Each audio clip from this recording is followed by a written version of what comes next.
Bottom line, we done with the fairies behind our father's pulpits who have turned their backs on our sons. I got a word in my belly for the hood. Exodus, the 15th chapter and the 3rd verse. The Lord is a man of war. The Lord is his name. 1 Corinthians 16th chapter and the 13th verse. Be watchful. Stand firm in faith. Act like men. Be strong. Hey, y'all, let's keep it a buck. Our sons are dying. Not just by bullets, by silence, by erasure, by pulpits that forgot how to roar. And if we're going to be real, here's the hard truth.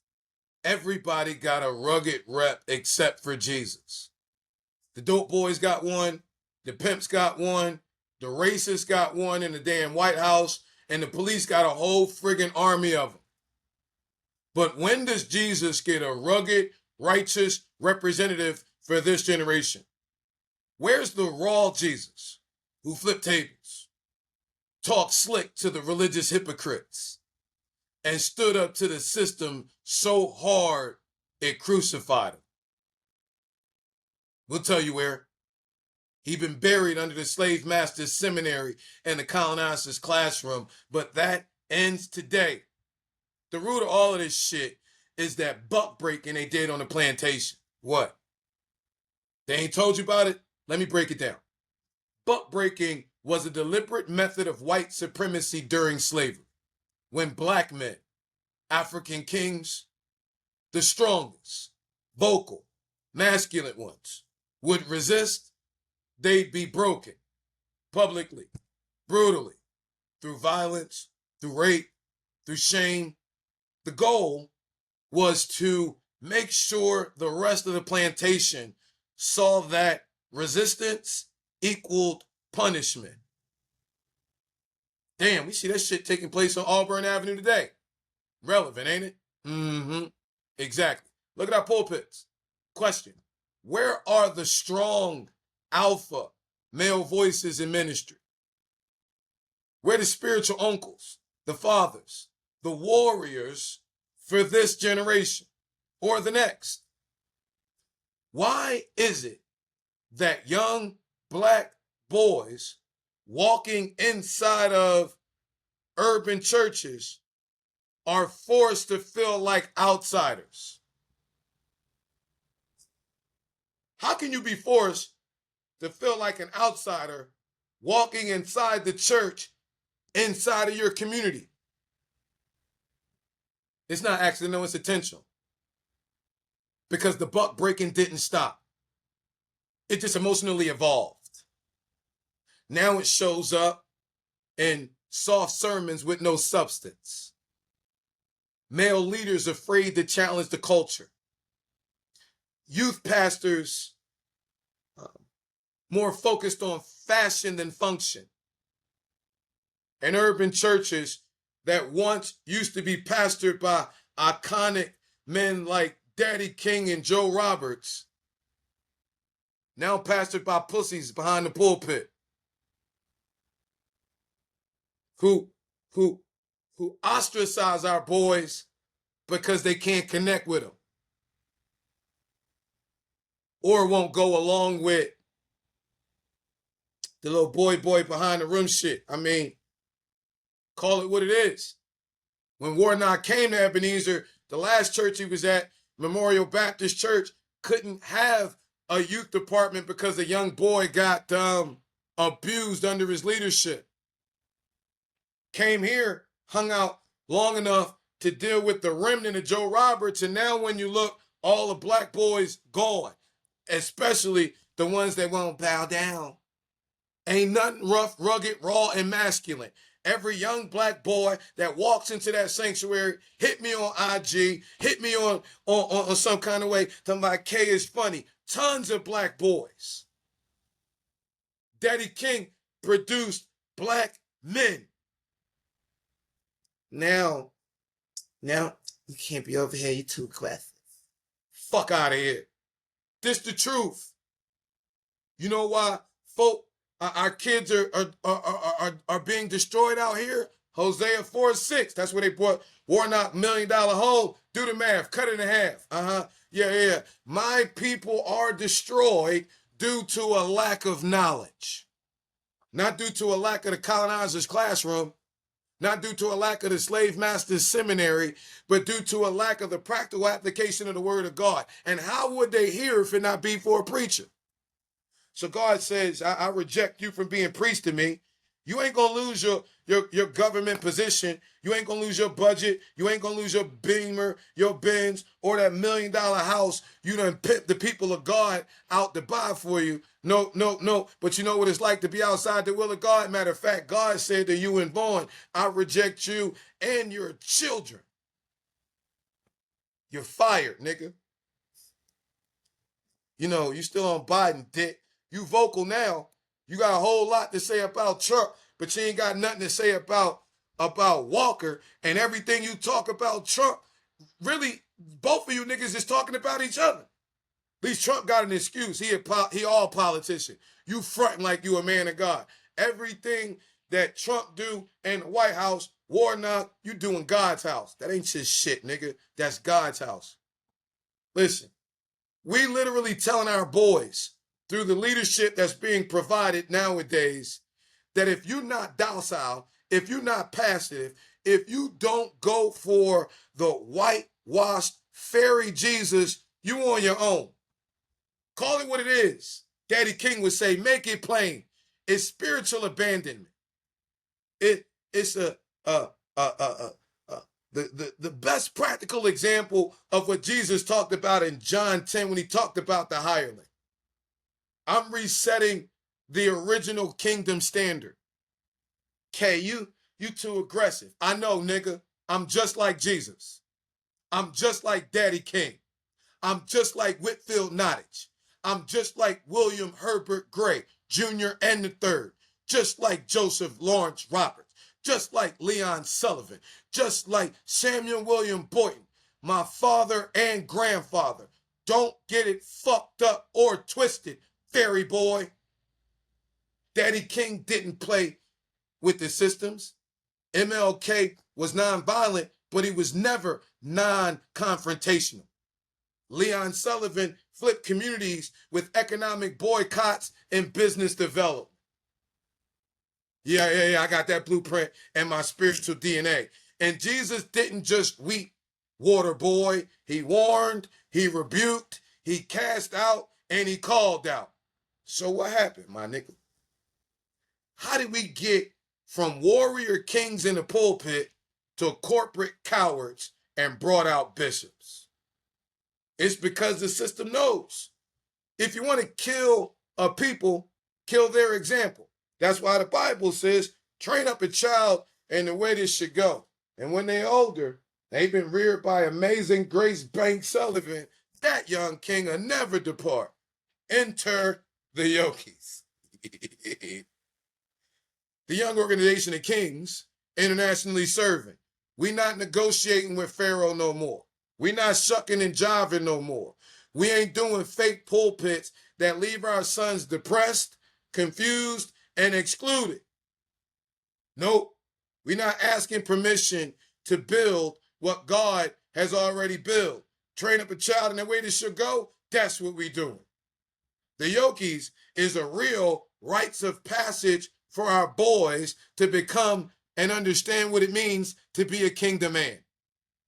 It's a real urban business lab where our sons and our daughters are learning entrepreneurship, auto repair, digital marketing, AI. They're learning funding, systems, strategies, and being given the resources to fulfill the assignment, the purpose that God has placed on their lives. We got a real theology center that teaches African Christianity, practically applied in the urban American context, not the colonizer's version, not the European version, not the King James version, not the slave master's version, 2 Timothy 2nd chapter, the 3rd verse. You got to endure hardship as a good soldier of Jesus Christ. We teaching our sons and our daughters what it means to be a believing soldier. And we are arming them with the believing soldier spiritual weapons they need to get the victory.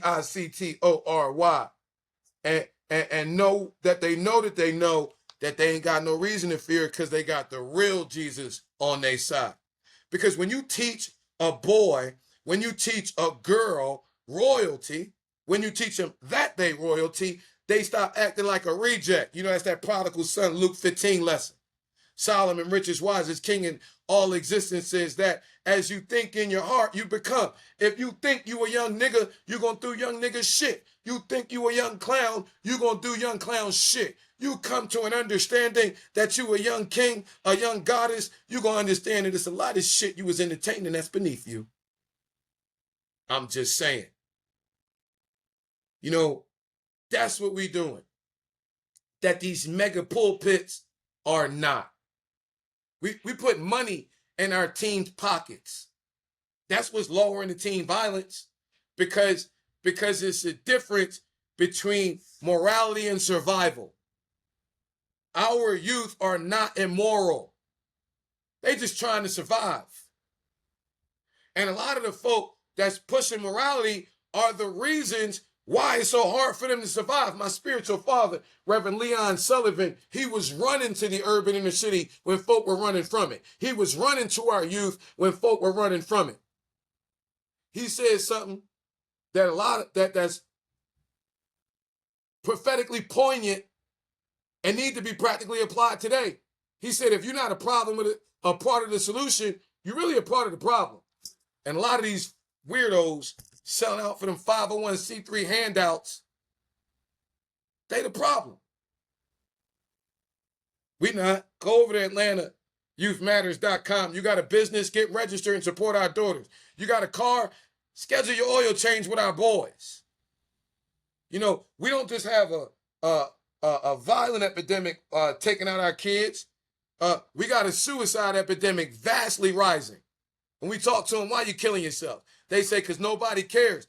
Your oil change shows them you care. Your brake job shows them you care. As far as our daughters, we train our girls through this Brains Over Booth movement to dominate the digital business marketplace and to build with dignity. Launch the Kingdom Auto Solutions, not to just fix cars, but to restore hope and create jobs and show our young boys an entrepreneurial model they can get involved in regardless of what stage of life they in. I mean, the bottom line is, if a pulpit ain't feeding our kids, if it's not mentoring our boys, if it's not preparing our girls, then what the frick is y'all tithing to it for? So they can buy their pastor another $1 million house? Matthew 7:16, you know them by their fruits. Some niggas so fruity, they fruitless. Let's be honest. How would Daddy King say? Let's make it plain. Warnock ain't mentoring your son. He too busy having the church buy him a second home.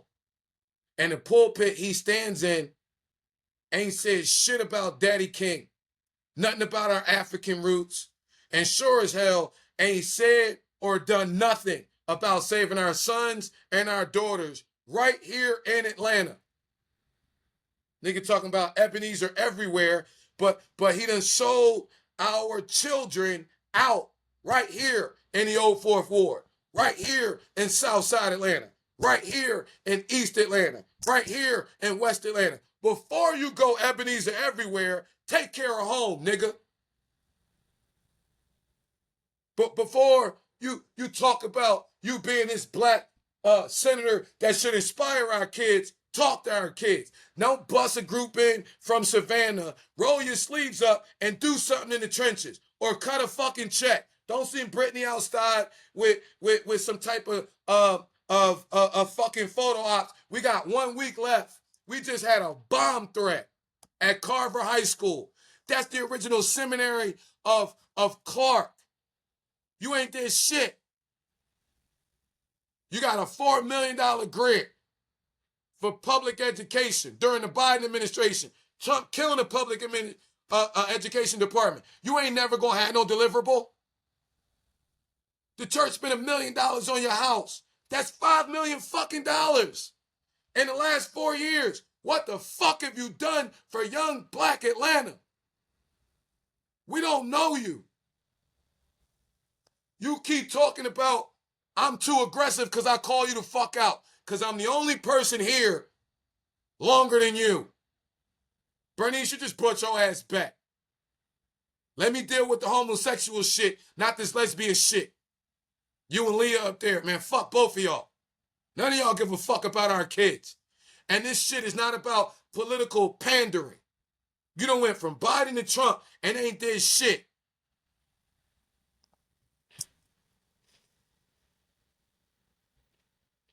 What? We ain't funding another pulpit that ignores our pain. Nor $100 million for a new museum, Bernice. We building our own. It's Memorial Day. Wow, you remember now, don't you? Listen, if you're a single mama and you really need to tap your son into something rough, rugged, raw, revolutionary that's going to teach him how to be a young king, you an auntie, you a grandma, you a caregiver, don't let these slave master seminaries sacrifice your son. Let us show him what it means to be a Y.O.K.I.S, a young organization of kings internationally serving. Let us show them what it means to be a man of God. We know what it's like to be the kid left out because we were too much, too loud, too rough, too strong. But guess what? God made us this way. Now we turning that energy into purpose. Enroll your son in the JROTC platoon. Get you and your son enrolled in the Young King Academy. Support the kingdom work of employing and putting a couple dollars in the pockets of our children through the AtlantaYouthMatters.com movement. Help our daughters in business through the BuildSisterBuild.com movement. And if you're in business, go on ahead and get registered at the CompleteYourProfile.com site. And we did all that out of my pocket, not with the tithes and the offerings that Warnock and Bernice then pimped you out of. Imagine what I could do if I had your help. Just imagine. William Gray III, my second spiritual father, when he left Congress to run the United Negro College Fund, he was being interviewed and folks said, you raised billions and billions of dollars. Why should I give you a check? He said, it's not about what I've done. He said, it's about the work that there is to still get done. He said, you're not cutting a check to me. I'm cutting a check to help the movement. The Cash App is the Y.O.K.I.S. TheYOKIS. But y'all know we official. You go head over to the website, Urban Success University. It's a donate tab. You go anywhere on the ecosystem.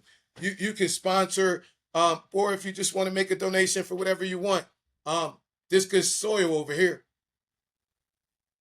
This isn't a movement. This has been your memorial revelation.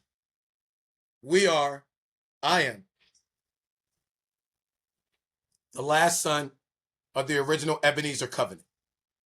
The spiritual son, Reverend Dr. Leon Howard Sullivan, Reverend Dr. Congressman Chairman William Herbert Gray III, my spiritual mama, the amazing Grace Banks Sullivan, and don't miss my mentoring or my shepherding mentor, my spiritual uncle, the great Dr. Reverend Joseph Lawrence Roberts Jr., the one who Daddy King gave the pastoral leadership of Ebenezer to, that this bitch-ass Warnock nigga done disrespected the shit out of. This is the resurrection of everything that the plantation tried to kill. I know. And it's biblical. Matthew 11:12, the kingdom of heaven suffers violence. And the violent, the too aggressive, take it by force. This ain't soft. This ain't pretty. It's prophetic, practical, and powerful. The Y.O.K.I.S, the Young Organization of Kings, internationally serving, is where young kings become kingdom generals, where faith meets the fight, where truth meets tools, where our sons and our daughters finally see Jesus rep like a real one. If you're tired of watching our youth fall through the cracks while pulpits collect tithes and offerings and ignore our teenagers' trauma, if you tired of slick talking politicians playing pastor while our babies are burying their friends, if you're tired of soft sermons and empty buildings, then stop funding failure and ride with the Y.O.K.I.S, the young organization of kings. If you don't know, we are internationally serving. I love you almost as much as your father on behalf of your father. I want you to know I'm really a big teddy bear.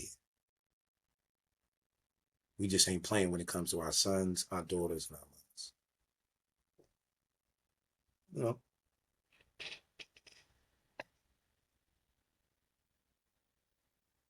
Fuck them non-benevolent bitches.